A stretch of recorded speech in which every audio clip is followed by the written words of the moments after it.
Hello, नमस्ते, वनकम, एनयोंग। Welcome to my YouTube channel Didi Ki पाठशाला। आपने मेरे फर्स्ट वीडियो को इतना प्यार दिया, मैंने सोचा भी नहीं था। ये बहुत मेरे लिए अनएक्सपेक्टेड था, बहुत मोटिवेटिंग और इंस्पायरिंग था। Thank you, lots of thank to all of you कि आपने मेरी वीडियो को इतना प्यार दिया।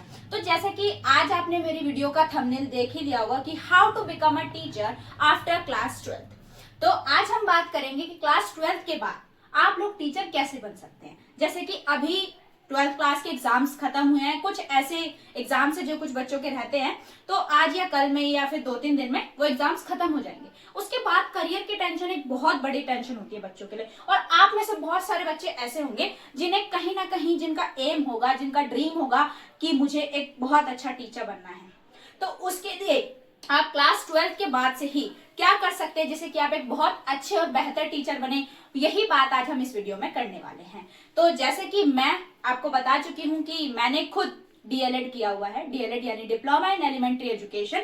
तो मैं आपको अपने एक्सपीरियंस से बहुत अच्छा बताऊंगी कि आप लोग क्या कर सकते हैं आफ्टर 12th। तो सबसे पहले हम बात करते हैं कि जब आप 12th क्लास कर लेते हैं, आफ्टर 12th का रिजल्ट आने से पहले या 12th के एग्जाम देने के बाद आपके पास ऑप्शन होता है कि या तो आप नर्सरी टीचर बन सकते हैं, जिसके लिए एनटीटी कोर्स होता है, या क्या कहा मैंने, एनटीटी, जो नर्सरी टीचर के लिए होता है। उसके बाद दूसरा जो हमारा कोर्स होता है वो डीएलएड होता है, यानी कि डिप्लोमा इन एलिमेंट्री एजुकेशन।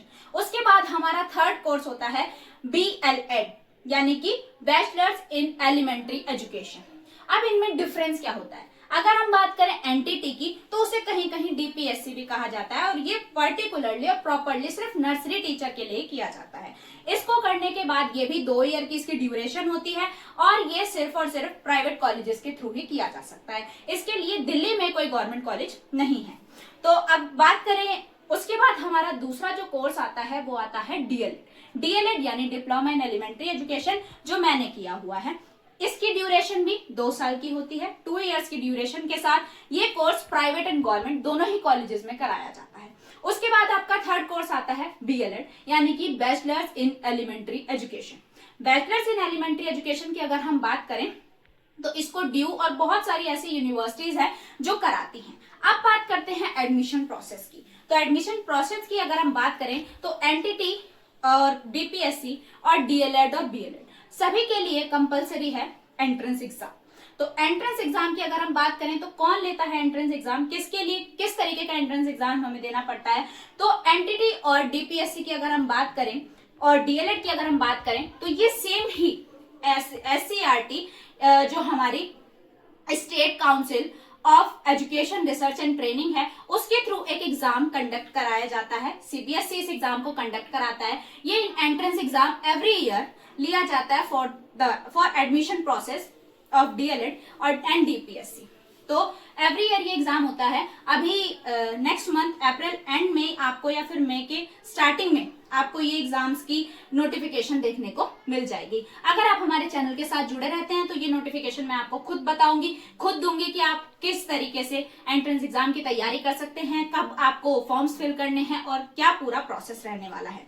उसके बाद आपका जो बीएलएड है, बीएलएड के लिए आप में से बहुत सारे बच्चों ने सीयूईटी फिल कर दिया होगा, और सीयूईटी ही आपको फिल करना था, क्योंकि सीयूईटी के अंडर बहुत सारे कोर्सेज एंड बहुत सारे कॉलेजेस के ऑप्शन आपके पास आ जाते हैं, तो आप बीएलएड उसके थ्रू कर सकते हैं। अब अगर हम बात करें प्रॉपरली, अगर आप ये सब कर लेते हैं, डीएलएड कर लेते हैं, या जो भी अब डीएलएड या बीएलएड या आप जो भी एनटीटी या डीपीएससी कर लेते हैं, तो उसके बाद क्या आप डायरेक्ट टीचर बन जाएंगे? तो आप डायरेक्ट टीचर तो नहीं बन पाएंगे, लेकिन हाँ, आप एलिजिबल हो जाएंगे। आपके पास एक कोर्स होगा, एक प्रोफेशनल डिग्री या डिप्लोमा हो, तो उसके बाद आपको करना होता है सीटेट, यानी कि सेंट्रल टीचर एलिजिबिलिटी टेस्ट। तो ये आपके डीएलएड और बीएलएड के स्टूडेंट्स के लिए तो बहुत ज्यादा जरूरी होता है। इसका पेपर 1 देने के बाद आप प्राइमरी टीचर बनने के लिए बिल्कुल एलिजिबल हो जाते हैं। तो जब भी वैकेंसीज आती हैं दिल्ली या अदर स्टेट में, आप उन्हें फिल कर सकते हैं। ठीक है, तो जो डीपीएससी एंड एनटीटी है उसके लिए सीटेट जो है वो मतलब सीटेट यानी कि सेंट्रल टीचर एलिजिबिलिटी टेस्ट देने की आपको जरूरत नहीं होती है, क्योंकि वो खुद ही एक ऐसा कोर्स है कि जिसके बाद आपको सीटेट की जरूरत नहीं है, और वहां आप सिर्फ नर्सरी के लिए टीचर बनते हैं। ठीक है, तो अगर हम बात करें इसके फीस स्ट्रक्चर की, तो आज हम डीएलएड के बारे में ही बात करते हैं। डीएलएड जो के लिए दिल्ली में टोटल 9 गवर्नमेंट कॉलेजेस हैं जो एससीईआरटी के अंडर आते हैं। वो आप अपने एरिया के प्रेफरेंस के अकॉर्डिंग उन्हें चूज कर सकते हैं, और जब भी आप एडमिशन लेंगे तो उनकी प्रेफरेंस अपनी लोकेशन के अकॉर्डिंग ही डालना, ताकि जो भी आपको डाइट मिले या जो भी आपको कॉलेजेस मिले वो सुटेबल हो। उन्हें हम डाइट कहते हैं। जो कॉलेजेस गवर्नमेंट कॉलेजेस है उन्हें डाइट कहा जाता है। डाइट यानी कि district institute of education and training, ये एससीईआरटी के थ्रू चलाए जाते हैं। इसके अलावा बहुत से दिल्ली में प्राइवेट कॉलेजेस हैं जो डीएलएड कराते हैं। डिफरेंस कुछ नहीं है, डिफरेंस सिर्फ फीस स्ट्रक्चर का है। अगर आप अफोर्ड कर सकते हैं तो आप प्राइवेट कॉलेज भी ऑप्ट कर सकते हैं, अगर आपके पास ऑप्शन नहीं है तो। लेकिन आपको प्रेफरेंस गवर्नमेंट कॉलेज को ही देनी है, क्योंकि पहले ये मेरिट बेस हुआ करता था, लेकिन अब चीजें थोड़ी चेंज हो गई हैं। तो ये जो है अब एंट्रेंस बेस हो गया है। तो एंट्रेंस के आपको अच्छे से तैयारी करनी है, अच्छी रैंक लेकर आनी है, जिसके बाद आप एलिजिबल हो जाएंगे किसी भी गवर्नमेंट डाइट में जाने के लिए। अगर आप गवर्नमेंट डाइट नहीं आपको मिलती है किसी कारणवश, क्योंकि बहुत कंपटीशन होता है इसमें भी, तो आप प्राइवेट डाइट से कर सकते हैं। सेम ही डिग्री होती है, सेम एलिजिबिलिटी होती है, सब कुछ सेम होता है, ठीक है। वैलिड भी होती है वो डिग्री, बस डिफरेंस है कि आपको प्राइवेट में थोड़ा सा ज्यादा पैसा देना पड़ेगा और गवर्नमेंट में वो चीजें थोड़ी सस्ती हो जाती हैं। अगर हम खर्चे की बात करें, फीस स्ट्रक्चर की बात करें, तो दोनों ईयर मिलाकर आपको प्राइवेट डाइट से करीब 1 से 1.5 लाख तक का खर्चा करना पड़ सकता है। लेकिन अगर हम गवर्नमेंट डाइट की बात करें तो ये गोल्डन अपॉर्चुनिटी होती है उन स्टूडेंट के लिए जो गवर्नमेंट डाइट में सिलेक्ट हो जाते हैं। उनको 20 से 25 हजार के खर्चे में 2 साल का ये पूरा कोर्स मिल जाता है।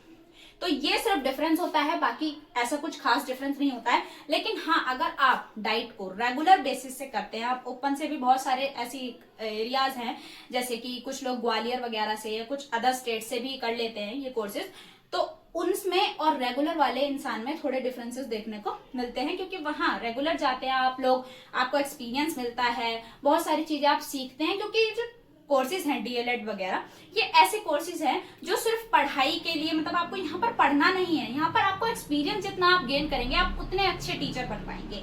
आप में कॉन्फिडेंस जितना बिल्ड होगा आप उतने अच्छे टीचर बन पाएंगे। तो इसीलिए मैं आपको यही प्रेफरेंस दूंगी कि आप जब भी करें, चाहे आप गवर्नमेंट से करें चाहे आप प्राइवेट से करें, आप कोशिश करना कि आप रेगुलर बेसिस पर ही ये टीचर्स के जो भी टीचिंग के कोर्सेज हैं वो करें। बात करें बीएलएड की, तो बीएलएड की जो ड्यूरेशन है वो 4 साल की होती है, और इसमें आपको ये एक इंटीग्रेटेड प्रोग्राम है जिसमें आपको थोड़ा बहुत ग्रेजुएशन का भी देखने को मिलता है, और साथ ही यहाँ पर आपको टीचिंग वाली चीजें भी देखने को मिलती हैं।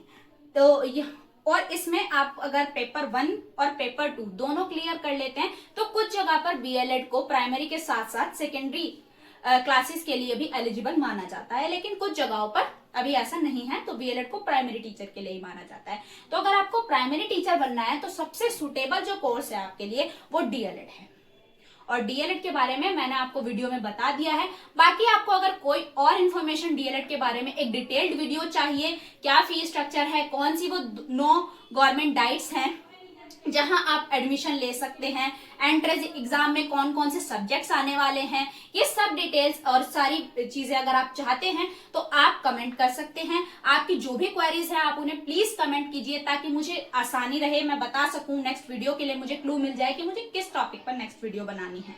तो आज के लिए थैंक यू, और दोबारा मैं आपसे कहूंगी lots of thank to all of you कि आपने मेरी फर्स्ट वीडियो में इतना ज्यादा प्यार दिया है। लेकिन अभी यहाँ रुकना नहीं है, हमें मेरे चैनल को, आपके अपने चैनल को और ग्रो कराना है।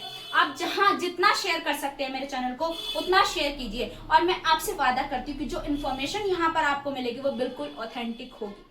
मैं कोई भी इन्फॉर्मेशन आप तक ऐसी नहीं पहुंचाऊंगी जिससे आपको कोई भी लॉस हो।